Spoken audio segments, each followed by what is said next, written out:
шаруашылығын қаржылай қолдау қоры нәтижелі жұмыспен қамту және жаппай кәсіпкерлікті дамытудың 2017-2021 жылдарға арналған еңбек бағдарламасының екінші бағыты микрокредит беру бағыты бойынша өкілетті ұйым болып қазір қызмет атқарады. Бұл бағытта бағдарлама бойынша ауыл және қала кәсіпкерлеріне екі бағытта жүреді. Бұған дейін біздер тек қана ауыл кәсіпкерлеріне, шаруа қожалықтарына қаржыландырған болатын едік. Осы жылдан бастап бағдарламаға өзгеріс енгізілді. Осы жылдан бастап біз қаланың кәсіпкерлерін қаржыландыратын боламыз. Қазіргі таңда қаражат түсті. Жалпы Ақтау қаласы мен Жаңаөзен қаласының кәсіпкерлеріне 700 миллион теңге бөлініп отыр осы жылға. Қазір қаражат біздің қорға түсті. Өтініш қабылдауды біз қазір бастап жатырмыз. Енді Венера туралы барлық шарттарды жаңа айтып өткендей, мен енді қалай алу жолдарын айтып өтейін.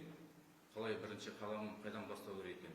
Бұл бағдарламаға жұмыссыз жүрген азаматтар және өзін қамтып жүрген азаматтар, болашақ кәсіпкерлікпен айналысамын деген азаматтар қатыса алады. Олар алдымен қалалық жұмыспен қамту орталықтарына бару керек. Жұмыспен қамту орталықтары оларды тіркеп, құжаттарын жинақтатып, бізге қорға жолдама арқылы жолдайды. Негізгі енді шарттар жаңа айтылды, бірақ кепіл қажет болады бұл несиеге. Енді кепіл мүліктің, егер Ақтау қаласында мүлкі болса, оның 80%-на дейін біз несие бере аламыз. Егер ауылдық жерлерде болатын болса, оның 70%-на дейін несие бере аламыз. Және тек қана тұрғын үй мен пәтер емес, жылжымайтын мүліктерді кепілге аламыз. Бұл көлік, техника, тағы сондай жылжитын мүліктер болса, кепілге алуға болады. Бұның 70%-ын біз қаржыландырамыз. Енді қазіргі таңда осы биылдан бастап енгізілген өзгерістерге сәйкес аз қамтылған және көп балалы отбасы мүшелеріне 4% өзгеріс енгізілді. 4%-мен біз қазір несие бере аламыз. Несие енді өте жеңіл, құжаттары ондай қиын емес. Және жан-жақтан қазір қалалық кәсіпкерлік бөлімдері, жұмыспен қамту орталықтары, Атамекен кәсіпкерлік палатасы, біздер барлығымыз құжаттар жинақтасуға көмектесетін боламыз.